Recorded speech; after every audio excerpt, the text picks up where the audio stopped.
আমার দুই হাতে কত যে রক্ত ছিল, কত রক্ত, কত রক্ত। আমার হাজবেন্ড অনেক কষ্ট পেয়ে মারা গেছে, অনেক কষ্ট পেয়ে মারা গেছে।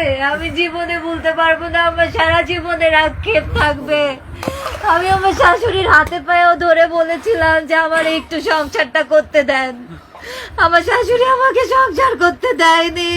আমার আক্ষেপ থেকে যাবে, আমার বয়স কুড়ি, আমার সারা জীবনের আফসোস থেকে যাবে আমার হাজবেন্ডকে নিয়ে, যাকে আমি জীবনে প্রথমবার ভালোবেসেছিলাম।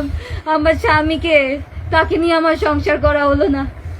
আমি কিভাবে বাঁচবো? ও নিঃশ্বাস নিতে পারতেছে না, ওর গা কত যে শক্ত ছিল, ঠান্ডা ঠান্ডা, ওর হাত পা শক্ত। ও যে কত সুন্দর ছিল, ও যে কত সুন্দর ছিল, আমার হাজবেন্ডের মতো সুন্দর ছেলে আমি দেখি নাই আমার লাইফে।